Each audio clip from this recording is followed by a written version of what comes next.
Hello student, number 3 की इस class में हम लोग कॉन्ग्रुएंस रिलेशन पढ़ रहे थे। और पिछली वीडियो आप देखिएगा, उसमें मैंने कुछ थ्योरम्स का डेरिवेशन किया था और कॉन्ग्रुएंस की डेफिनेशन और उसका रिजल्ट मैंने आपको बताया था। उसी टॉपिक हम लोग आगे कंटिन्यू कर रहे हैं और आज हम लोग एक थ्योरम करने वाले हैं। उस थ्योरम का स्टेटमेंट है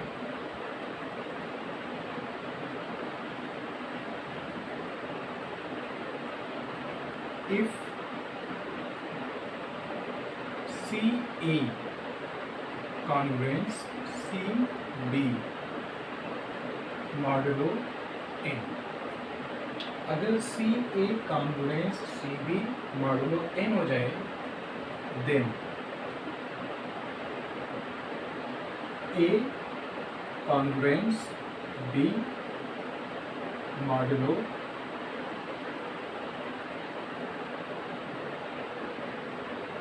N अपॉन D ये लिखा जाएगा। और D क्या है? D is equal to GCD of C and N। D जो यहाँ पे लिखा जा रहा है वह C और N का GCD होगा। देखिए, ये जो थियरम है कॉन्ग्रुएंस इक्वेशन होता है, जैसे कॉन्ग्रुएंस रिलेशन होता है।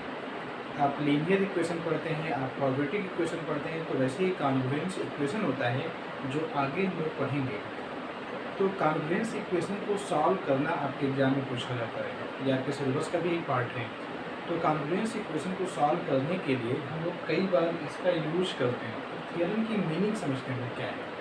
देखिए, कॉन्ग्रुएंस पे इससे पहले जो भी प्रॉपर्टीज़ मैंने बताया था उसमें से एक प्रॉपर्टी मैंने ये बताया था कि ए कॉन्ग्रुएंस B मॉडुलो N। अगर A कॉन्ग्रुएंस हो B के और मॉड N के, तो इससे हम लोग ये लिख सकते हैं A के कॉन्ग्रुएंस B के मॉड N। आप K से, K यहाँ पे कोई इंटीजर होगा, आप K से दोनों तरफ मल्टीप्लाई कर सकते हैं। यानी अगर A congruence B modulo N है तो सेम नंबर से दोनों तरफ मल्टीप्लाई कर सकते हैं। इसमें देखिए क्या है, इसमें हम लोग इसकी रिवर्स की बात करेंगे। जैसे ये जो रिजल्ट था इससे पहले बताया गया, इसका डेरिवेशन में मैंने वीडियो में अपलोड किया होगा, आप देखिएगा कि अगर ये है तो सेम नंबर से मल्टीप्लाई करता है, ये चीज़ इसको इम्प्लाई करता है। इसमें क्या बोला गया है कि अगर आपका इस फॉर्मेट का है CA is equal to CB और मॉड N है, तो आप डायरेक्ट C से C को कैंसिल नहीं कर सकते हैं। ध्यान से समझिएगा, कॉन्ग्रुएंस में क्या होता है कि डायरेक्ट जो कॉमन होता है उसको कैंसिल नहीं करते हैं। जब आप उसको कैंसिल करेंगे, जैसे दोनों तरफ से अगर C कैंसिल करेंगे, A कॉन्ग्रुएंस B मॉड, यहाँ वैल्यू चेंज होगी। वैल्यू क्या होगी? जिस नंबर को चेंज कर रहे हैं, जिस नंबर को कैंसिल कर रहे हैं वह नंबर और मॉड के अंदर जो नंबर लिखा गया था, आप उन दोनों का पहले GCD निकालिएगा, ग्रेटेस्ट कॉमन डिवीजर निकालिएगा। सपोज ग्रेटेस्ट कॉमन डिवीजर क्या है? D। तो आप मॉड में क्या लिखेंगे? जो नंबर पहले से था उसको D से डिवाइड करके लिखना रहेगा। तो कॉन्ग्रुएंस में ये होता है कि डायरेक्ट जो चीज़ कॉमन होती है दोनों तरफ, जो नंबर कॉमन होगा दोनों तरफ, उसको डायरेक्ट कैंसिल नहीं करते हैं। कैंसिल करने से पहले उस नंबर का और मॉड के अंदर जो नंबर लिखा होता है दोनों का GCD निकाल लेते हैं, और जो GCD होगा उससे इनको डिवाइड करके लिखना रहता है। तो ये आपकी थ्योरम है। इस थ्योरम का डेरिवेशन मैं करके आपको बता दूं।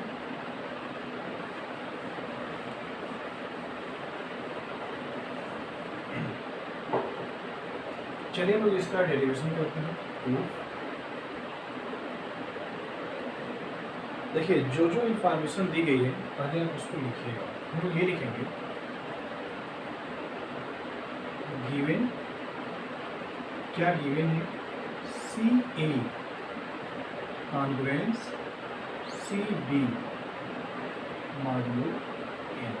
ये चीज़ गिवन है कि CA कॉन्ग्रुएंस CB और मॉड N के इक्वल है।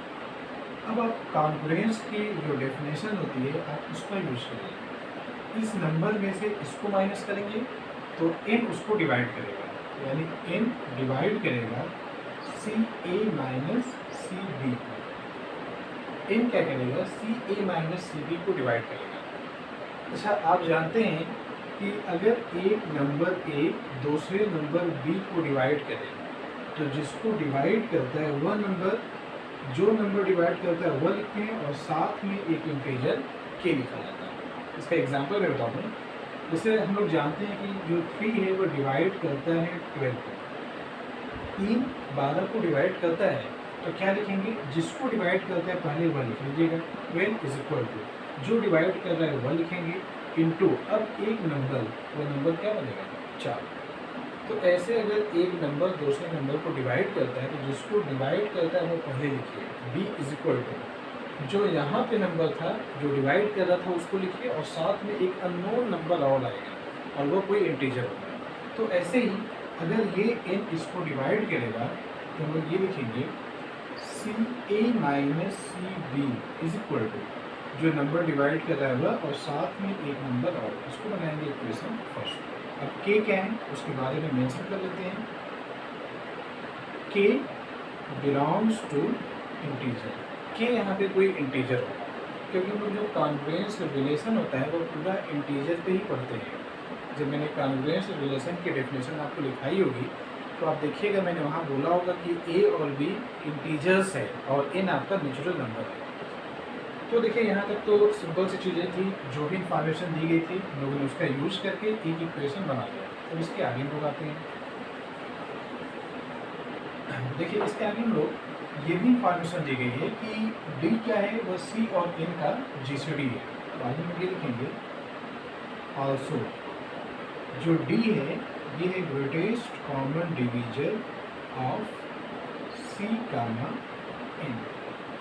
d क्या है, c और n का GCD है, ग्रेटेस्ट कॉमन डिवीजर, उसी को लोग HCF भी बोलते हैं। तो d क्या है, c और n का HCF है।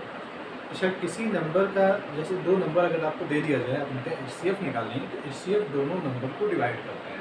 कई चीज़ें हम लोग यहाँ यूज करेंगे, मैं यहाँ ज़रा सा उसके बारे में बता दे रहा हूँ। जैसे सपोज 15 है और सपोज अगला नंबर 35 है। अगर हम लोग इसके GCD की बात करें तो GCD आपका मिलेगा 5, ग्रेटेस्ट कॉमन डिवीजर। जो GCD होता है वो दोनों नंबर को डिवाइड करता है, 5 15 को भी डिवाइड करता है और 5 35 को भी डिवाइड करता है। जो GCD होगा वो दोनों नंबर को हमेशा डिवाइड करता है, बस वही चीज़ आप यहाँ यूज कर लीजिए। अगर D आपका C और N का GCD है तो वो क्या लिखेंगे, D divides C and D divides N। जो D होगा ये बस C को भी डिवाइड करेगा और ये भी D आपका N को भी डिवाइड करेगा। फिर आप यहाँ पर जैसे हम लोगों ने यहाँ पे लिखा था वही फिर यूज करें। अगर D C को डिवाइड कर रहा है तो जिसको डिवाइड कर रहा है वह नंबर, जो नंबर डिवाइड कर रहा है वह और साथ में एक इंटीजर, तो उस इंटीजर को हम लोग R से रिमूव करेंगे। तो C जो होगा वह D इंटू R के इक्वल होगा एंड अच्छा D आपका N को डिवाइड कर रहा है तो N इज इक्वल टू जो नंबर डिवाइड कर रहा है वह और साथ में एक इंटीजर। अच्छा R यूज कर चुके हैं तो अगला इंटीजर आप S यूज कर लीजिए। तो C जो होगा वह D इंटू R और N आपका D इंटू S इक्वल होगा। इसको हम लोग बनाएंगे इक्वेशन 2। हम लोग एक चीज़ और यहाँ पे यूज करने वाले हैं, देखिए जब हम लोग 15 और 35 का ग्रेटेस्ट कॉमन डिवीजर निकालते हैं तो इसमें से सबसे बड़ा फैक्टर हम लोग कॉमन ले चुके हैं। GCD क्या होता है, ध्यान दीजिएगा, ग्रेटेस्ट कॉमन डिवीजर या फैक्टर, HCF भी बोलते हैं उसी को, ये दोनों सेम चीज़ होता है, हाईएस्ट कॉमन फैक्टर। इनमें से 15 और 35 में से मैक्सिमम जितना फैक्टर कॉमन हो सकता था वह हम लोगों ने कॉमन ले लिया। देखिए जो 15 है 15 को लिखेंगे 3 इंटू 5 और 35 को लिखेंगे 7 इंटू 5। तो आपने हाईएस्ट पार्ट जितना कॉमन हो सकता था कॉमन ले लिया। अब जो ये नंबर होंगे 3 और 7 आपके ये रिलेटिवली प्राइम नंबर होंगे। रिलेटिवली प्राइम नंबर होता क्या है ये मैं बता दूँ।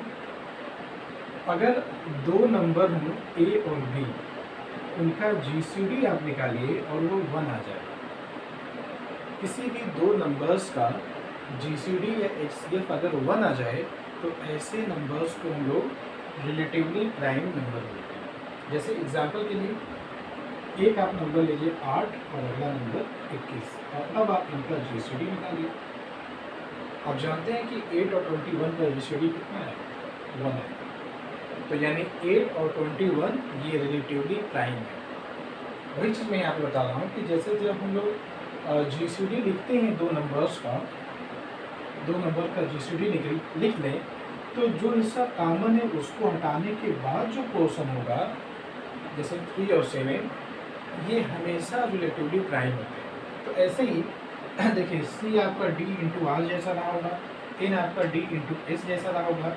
ये D तो आपका GCD था, फिर जो हिस्सा बचेगा R और S ये आपस में रिलेटिवली प्राइम होंगे। हम लोग वहाँ मेंशन कर लेते हैं R and S are relatively primes. R और S यहाँ पे क्या होंगे, रिलेटिवली प्राइम्स नंबर होंगे। तो यहाँ तक हो गया। अब हम क्या करेगा, इक्वेशन 2 का यूज इक्वेशन फर्स्ट पे करेगा। हम लोग ये लिखेंगे using equation 2 in equation first. देखिए करना क्या रहेगा, इस इक्वेशन में जो आपका इक्वेशन फर्स्ट है, जहाँ C है उसकी जगह D इंटू R रखिएगा। वैसे C पहले कॉमन ले लीजिएगा और कॉमन लेने के बाद C की जगह D इंटू R लिखिएगा और N की जगह D इंटू S लिखिएगा। तो देखिए पहले C कॉमन लेंगे दोनों जगह से, कॉमन लेने के बाद C की जगह पे लिखेंगे D इंटू R। अच्छा अब ब्रैकेट में क्या बचेगा, A minus B is equal. अच्छा N की जगह पे हम लोग क्या लिखेंगे, D into S, D into S हो गया और आगे देखिए K था, हम लोग साथ में K। अच्छा ये तो इक्वेशन है, यहाँ पे क्या था, ये कॉन्ग्रुएंस है, ये इक्वेशन में इक्वल टू की साइन है, दोनों तरफ से D को कैंसिल करें। अच्छा कैंसिल करने के बाद क्या मिलेगा,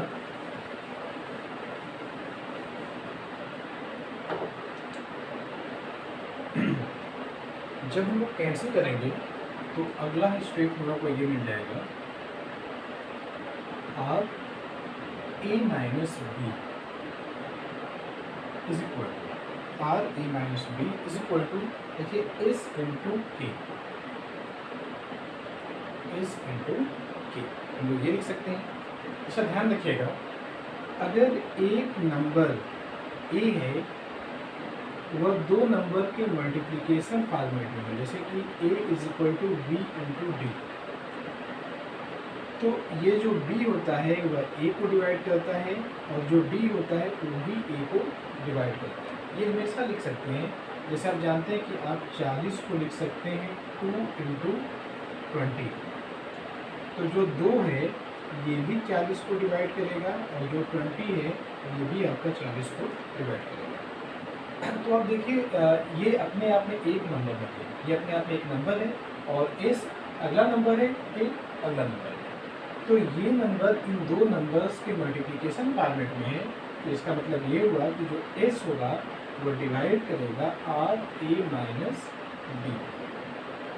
इस पूरे को हम लोग एक नंबर मान के चलेंगे, ये पूरा एक नंबर है और यहाँ पे दो नंबर है, दो नंबर्स का मल्टीप्लिकेशन है, तो ये नंबर जो होगा वह इस पूरे को डिवाइड करेगा। वैसे ये भी इस पूरे को डिवाइड करेगा, आप दोनों लिख सकते हैं, लेकिन यहाँ जो हमें प्रूफ करना है उसके लिए बस यही वाला पार्ट सफिशिएंट होगा कि जो S होगा वह इस पूरे को डिवाइड करेगा। अब हम लोग यहाँ पे क्या यूज करें, एक लेमा है जो पीछे मैंने बताया था,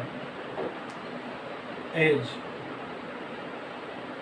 GCD of S and R is equal to 1।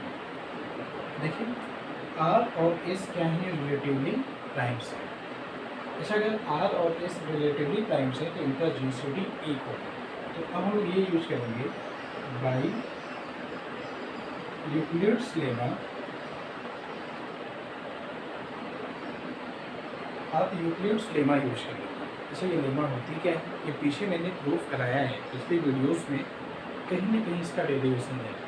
अब इस लेमा का स्टेटमेंट ये होता है कि सपोज एक नंबर दो नंबर्स के मल्टीप्लिकेशन को डिवाइड करे, ए डिवाइड कर रहा है बी इंटू डी, और जीसीडी निकालें ए और बी का वह 1 हो, ए और बी का जीसीडी 1 हो, यानी ए और बी आपके रिलेटिवली प्राइम हो, तो ए जो होता है वह डी को डिवाइड करता है। हम क्या लिखते हैं, ए डिवाइड्स डी। यूक्लिड्स लेमा जो होती है, ये पीछे मैंने पिछली वीडियोस में आप देखिए कहीं ना कहीं मैंने ये दिखाया है, और उसका कंप्लीट डेरिवेशन भी मैंने आपको बताया है, तो आप वहाँ से जाकर मिला लीजिएगा।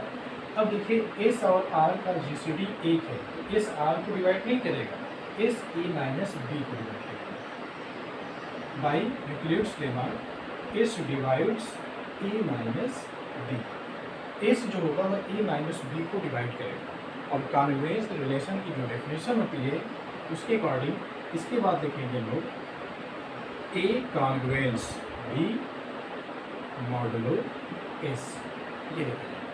अब जो एस है यहाँ पर ध्यान से देखिए, एस की जगह पे क्या लिख सकते हैं, एन अपॉन डी। इक्वेशन 2 से एस की वैल्यू अगर निकालेंगे तो ये होगा एन अपॉन डी, आप यहाँ रिप्लेस करिए तो ये मिल जाएगा ए कॉन्वेंस बी मॉडुलो एस की जगह लिखेंगे एन अपॉन डी, और यही चीज़ आपको यहाँ पे प्रूफ करके लाना था। देख लीजिए, A congruence B modulo N upon D, वहाँ तक आपका प्रूफ हो गया। तो ये थियरम आपकी कंप्लीट हो गई है। इस थियरम का आगे यूज होगा, और एक चीज़ मैं बता दूं कि ज़रूरी नहीं कि आपके एग्ज़ाम में इसका डेरिवेशन आए, लेकिन इसका जो स्टेटमेंट है, जो ये रिजल्ट है, उसको तो कम से कम आपको तैयार कर लेना है, क्योंकि आगे जो कॉन्ग्रुएंस रिलेशन होता है जब हम लोग उसको सॉल्व करते हैं तो वहाँ पे हम लोग इसका यूज करते हैं। अच्छा, ये हो गया। अब इसी पे कुछ और इससे कुछ रिजल्ट बने, जैसे कई बार जो थियरम्स होते हैं उस थियरम्स का जो रिजल्ट मिलता है उससे और कई रिजल्ट आगे मिल सकते हैं। तो अब वे रिजल्ट क्या क्या हो सकते हैं, उनको मैं एक दो रिजल्ट हैं उनको मैं आपको साथ में बता देता हूँ।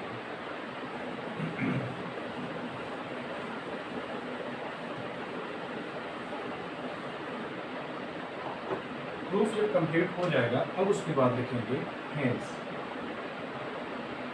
पहला पॉइंट, हम लोग ये लिखेंगे if c a congruence c b modulo n and g c d of c comma n, जिसको कैंसिल करना है, जो दोनों तरफ कॉमन है, सी और जो मॉड के अंदर लिखा है। सपोज इनका जीसीडी क्या है 1, देन अच्छा ध्यान रखिएगा होता क्या है, जो हम लोग ये रिजल्ट पढ़े थे कि जब दोनों तरफ नंबर सेम हो जाए तो उसको जब कैंसिल करके लिखा जाता है तो मॉड में क्या लिखते हैं, मॉड में लिखते हैं जो पहले से नंबर था उसको डी से डिवाइड करते हैं, और डी होता क्या है डी आपका जीसीडी होता है सी और एन का। तो अब आप देखिए कि जो सी और एन है उसका जीसीडी कितना है 1, तो अगर आप एन को 1 से डिवाइड करेंगे तो फिर एन ही आपको मिलेगा। आप क्या करेंगे, एन अपान 1 लिखेंगे, जब कैंसिल करेंगे तो एन अपान 1 करेंगे तो आंसर एन ही आएगा। तो हम लोग क्या लिखेंगे, ए कॉन्ग्रुएंस बी मॉडुलो एन। तो एक रिजल्ट ये बना। तो यूज जो होता है कॉन्ग्रुएंस रिलेशन में, जब हम लोग कॉन्ग्रुएंस इक्वेशन को सॉल्व करना पढ़ते हैं तो वहाँ पे जो यूज होता है वहाँ पे ये यूज होता है, और ये तो आपका सेम ऐसे ही है। जब ये रिजल्ट आप प्रूव कर लेंगे तो इसी रिजल्ट में जो डी है, क्योंकि डी होता क्या है, डी आप देखिए सी और एन का जीसीडी होता है। तो अगर डी की वैल्यू 1 हो जाएगी तो आप क्या करेंगे, डी की जगह 1 रखिए यहाँ पर, तो a congruence b modulo n ही मिलेगा, नहीं मिलेगा। अगला रिजल्ट सेकेंड, इफ सेकेंड जो रिजल्ट है उसको मैं लिखा दे रहा हूँ, if c a congruence c b modulo p, c a congruence c b modulo p हो, पी कोई प्राइम है और P डिवाइड नहीं कर रहा है C को, देन C को डायरेक्ट आप हम हटा सकते हैं, A congruence B modulo P। देखिए एक रिजल्ट ये इसी थ्योरम से होता है, क्या है कि अगर सी ए कॉन्ग्रुएंस सी बी और मॉड पी हो जाए, पी कोई प्राइम नंबर है, ऐसा प्राइम नंबर जो कॉमन नंबर को डिवाइड न कर पाए, तो आप कॉमन नंबर को डायरेक्ट हटा सकते हैं, यहाँ कोई चेंजिंग आपको नहीं करनी। अच्छा उसका रीजन क्या है, देखिए इन सबका डेरिवेशन तो कभी नहीं पूछा जाएगा, और डेरिवेशन आएगा तो आप यहाँ से बता सकते हैं, लेकिन ये कहाँ से आ रहा है वो चीज़ मैं आपको बता देता हूँ। देखिए अगर P आपका प्राइम नंबर है तो प्राइम नंबर के ओनली दो फैक्टर होंगे, 1 और P, और C जो आपका लिखा जा रहा है, C तो कोई नंबर है, तो C क्या, देखिए एक फैक्टर 1 होगा, एक फैक्टर C होगा, इसके अलावा भी फैक्टर हो सकते हैं, C के 1 और C के अलावा भी फैक्टर्स हो सकते हैं। तो अब होगा क्या, लेकिन देखिए C का फैक्टर P नहीं है, जबकि P C को डिवाइड नहीं करता है, तो यहाँ कहीं भी आपका P नहीं है। तो देखिए इधर कहीं भी P नहीं है, तो अब इन दोनों का कॉमन फैक्टर क्या हुआ, कॉमन फैक्टर 1 है, हाईएस्ट कॉमन फैक्टर 1 होगा, तो GCD 1 हो जाएगा, और GCD 1 हो जाता है तो डायरेक्ट C से C कैंसिल हो जाता है, बस वही चीज़ आपका यहाँ पे यूज है। तो जो ये थ्योरम मैं बता रहा था, ये थ्योरम आपकी कंप्लीट हो चुकी है, और हम लोग इस पर आते हैं कि इस थ्योरम का यूज करके हम लोग क्या क्या रिजल्ट प्रूव कर सकते हैं। आइए देखते हैं ज़रा, कुछ क्वेश्चन मैं आपको इसको सॉल्व करके बता दूँ।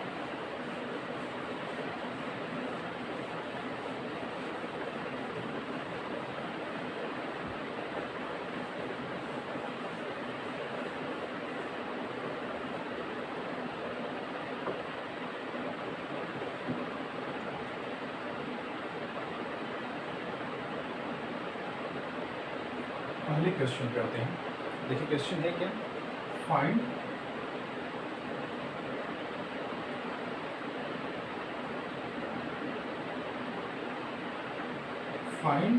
द रिमाइंडर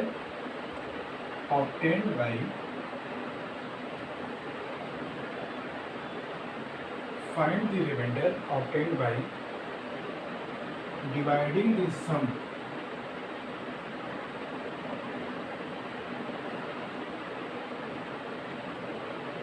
एक का फैक्टोरियल, 2 का फैक्टोरियल, 3 का फैक्टोरियल, 4 का फैक्टोरियल, 5 का फैक्टोरियल प्लस 100 का फैक्टोरियल बाई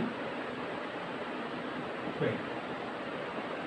ये क्वेश्चन है, ये इम्पोर्टेंट क्वेश्चन है आपके एग्ज़ाम के पॉइंट ऑफ व्यू से भी, और ये कई कम्पिटिटिव एग्ज़ाम में भी पूछा गया है।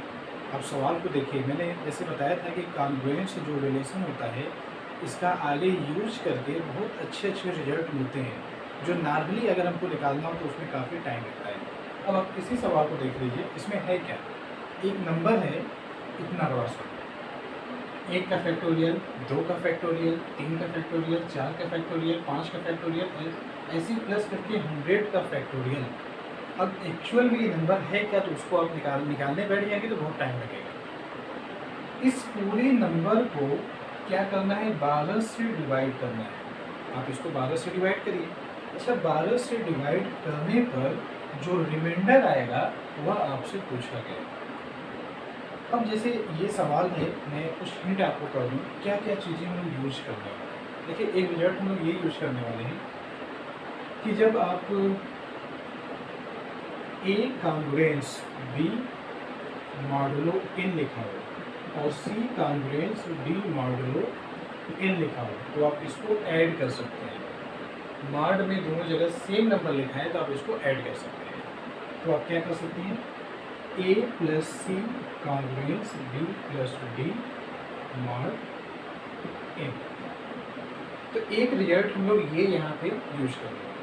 अगला रिजल्ट हम लोग क्या यूज करेंगे, अगला रिजल्ट हम लोग ये यूज करेंगे, देखिए कि जब आप ये लिखेंगे A congruence B mod n, suppose आपने ये लिखा है, अब आप क्या करिए, A को डिवाइड करिए, A को डिवाइड करिए n से और B को डिवाइड करिए n से।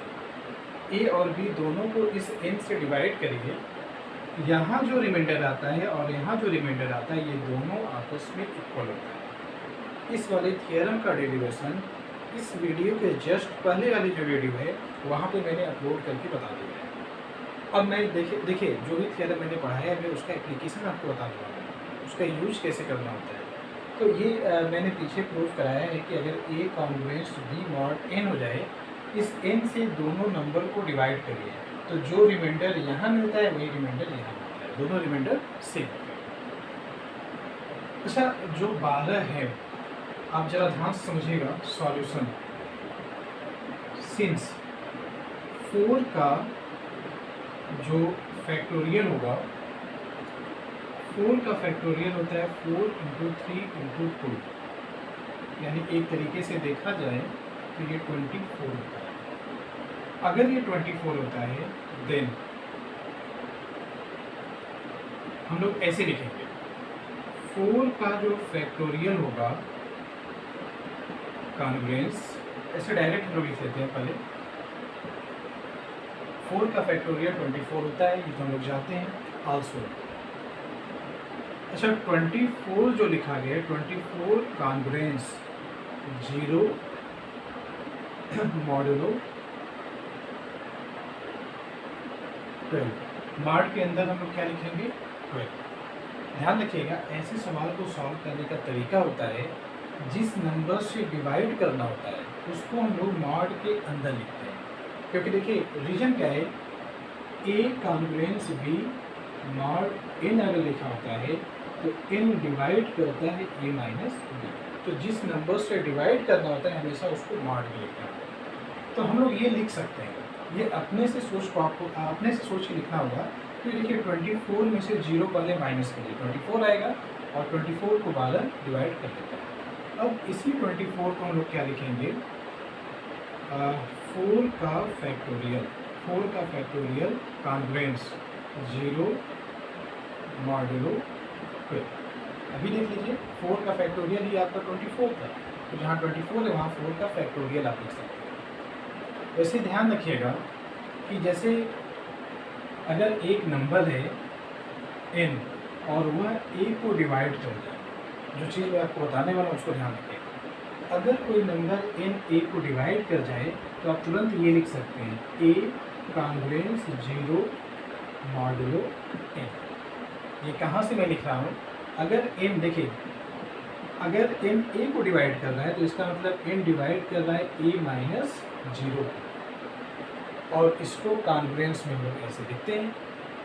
तो जब भी आप ध्यान रखिए, कभी भी अगर कोई नंबर n दूसरे नंबर को डिवाइड कर जाए तो जिसको डिवाइड करिए उसको पहले लिखिए और कॉन्ग्रुएंस 0 और मॉड n लिखिए। अब ऐसे देखिए 5 का फैक्टोरियल, 5 का फैक्टोरियल कॉन्ग्रुएंस 0 मॉड 12, आप ये भी लिख सकते हैं। ये मैं कहाँ से बता रहा हूँ, आप खुद सोचिए कि जब आप 5 का फैक्टोरियल करेंगे तो 5 इंटू 4 का फैक्टोरियल आएगा। 5 का फैक्टोरियल क्या होगा, 5 इंटू 4 का फैक्टोरियल, और 4 के फैक्टोरियल को, जो 4 का फैक्टोरियल होता है उसको 12 डिवाइड कर लेता है, क्योंकि 4 का फैक्टोरियल क्या होता है 24, तो 24 को 12 डिवाइड कर लेता है। तो जब 12 फैक्टोरियल 4 को डिवाइड कर लेगा तो फैक्टोरियल 4 को किसी भी नंबर से मल्टीप्लाई कर लेंगे, जैसे 5 से मल्टीप्लाई करनी है तो भी उसको 12 डिवाइड कर लेगा। इसीलिए 12 आपका फैक्टोरियल 5 को डिवाइड कर लेगा, ऐसे ही फैक्टोरियल 6 को भी 12 डिवाइड कर लेगा। ये हुआ। सेम ऐसे 100 के फैक्टोरियल को भी 12 आपका डिवाइड कर लेगा। ये हो गया। अब देखिए आगे हम लोग ये लिखेंगे, एक चीज और हम लोग इसमें कर लेते हैं।